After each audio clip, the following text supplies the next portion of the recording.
Hi, you're welcome to another video in the As I Was Reading My Bible series. So, as I was reading my Bible, I came across Job chapter 5 verse 21, where it says, "You shall be hidden from the scourge of the tongue." I got curious about it, so I decided to check other translations, and then I saw that it talks about you'll be protected from the lash of the tongue, protected from slander, hidden from the scourge of the tongue, or hidden from the scourging tongues of men. So I decided to really look into this. So before we go on, let's talk about the scourge. The scourge is a type of whip or lash used. I don't know if it's still being used now, but it was used in the old days, like sometime in certain places when some criminals were punished. So the scourge is a kind of lash or whip that has sharp objects embedded in the at that place that will be used to hit the people. So there are sharp objects embedded, like broken glasses or nails or very sharp objects. Bear in mind that this is the kind of lash that was used on Jesus, and that was why he had stripes, and that's why we hear, "By the stripes of Jesus I am healed." So it's that scourge left lacerations and serrations on his body.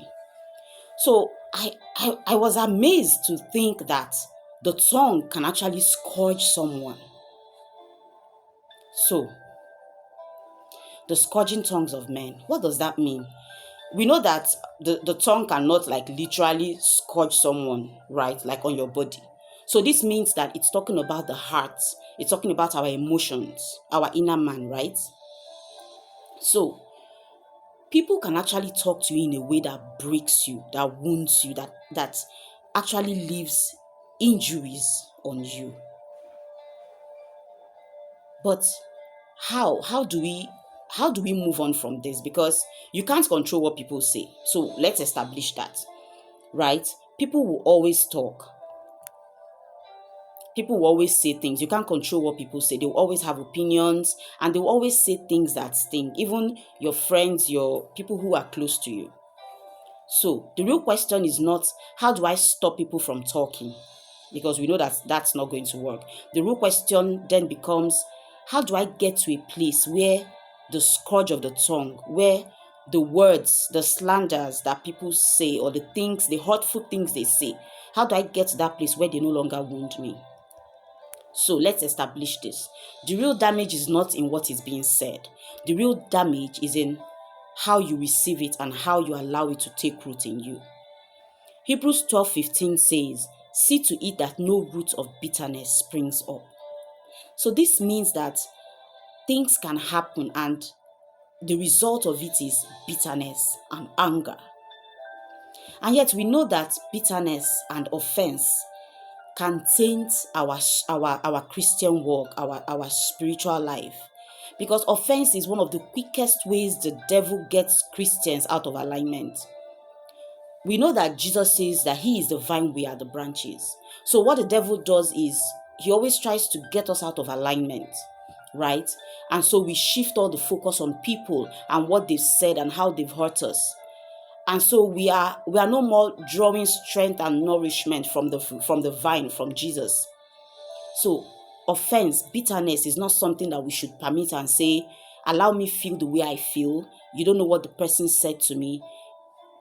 That's right, the person said it, but as a Christian, we need to move beyond where the things that people say, have so much effect on us, where we allow people to live rent-free in our heads. So two people can hear the same insult, like somebody says you are stupid. The first person shakes it off, and in a matter of minutes, he's moved on. But then another person can carry it for years, such that 2 years later, he actually goes out of his way to prove a point to that person, to say, "You told me I was stupid 2 years ago, and so I'm doing this to show I'm not." We may say it's a valid way to live, but as Christians, we don't live based on what the world thinks or what the world approves. We live based on the Bible, right? So we have to come to that place where we don't allow things to take root.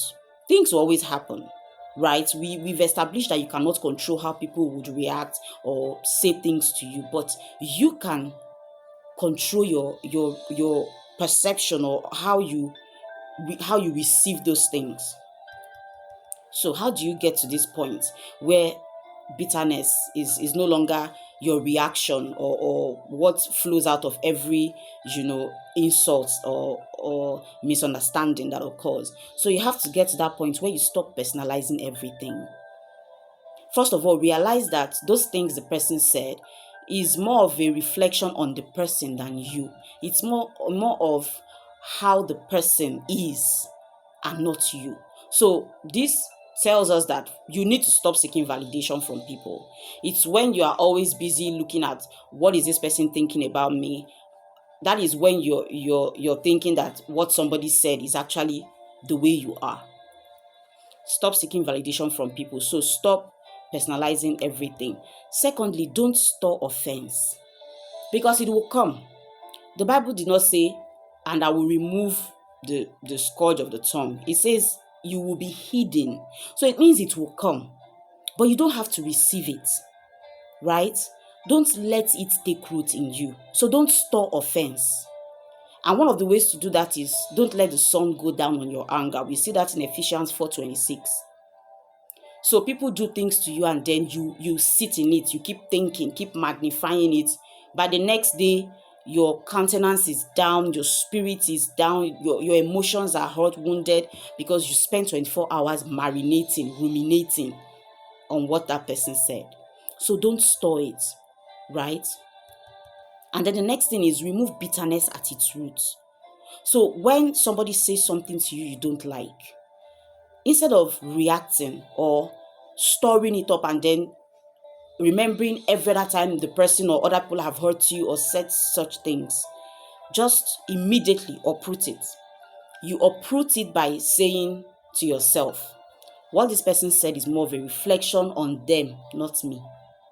And then you remind yourself, I'm a child of God. I'm loved by God. I have a purpose to fulfill. I do not have time to wallow in self-pity or keep reacting to everything that goes on around me. So this is where you have true freedom, because at this point, your emotions are temperate. You're not being tossed to and fro. You're not up and down, happy today, sad tomorrow. Why? Because somebody said something to you. And then most importantly, let's talk about Jesus. When he walked this earth, he was insulted, he was abused, he was rejected, right? But he did not allow those things affect him to the point that he was taken to the cross. But yet on the cross, he was able to pray to the Father to say, forgive them for what they have done. Right there on the cross, he was able to what? Forgive and, promise paradise to the criminal on his side. Look at that state of heart. And that is how we must live. You cannot remove offense from this world. People will always offend you. People will always say things. You cannot always be of the same opinion with people. So you must be ready. You must sustain that heart to be able to always push things away. Once they come, you don't allow them coming. You push them away, right? That's the way to live. If not, everything you do will be tainted by offense. You're always going to want to prove a point to people because of what they said. And then sadly, you see some people even pass this on to the next generation, meaning that they even tell their children, that person did this to me, don't relate with their own children. And imagine how it crosses generations and the devil is happy, he's having a field day, because if you're so preoccupied with all these things, when do you have time to pray? When do you have time to build your relationship with God? When do you have time to allow the Holy Spirit do his work of transformation in you? So Jesus was able to live in that state because he did not allow people dictate to him. His identity did not come from people. So whether they said all those things to him, it didn't change the fact that he was the Son of God, that he is the Son of God, right? So that is how we must live.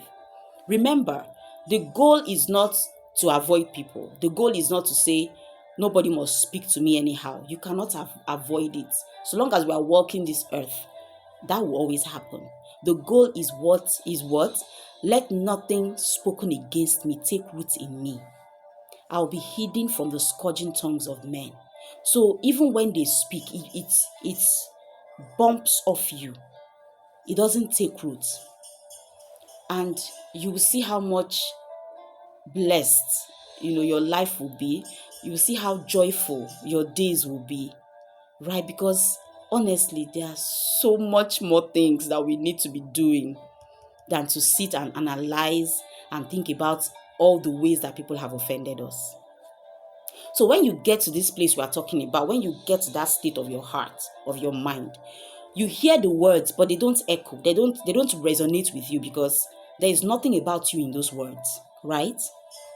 You feel it briefly because you're a human being, you're not a robot. So you feel it, but you don't let it stay. You're intentional about pushing it away immediately, right? You are aware of what they say, but you're not wounded. You're not bearing wounds and, injuries and allowing it stay and fester and linger for years, right? So this is how the scourge of the tongue loses its sting. God bless you.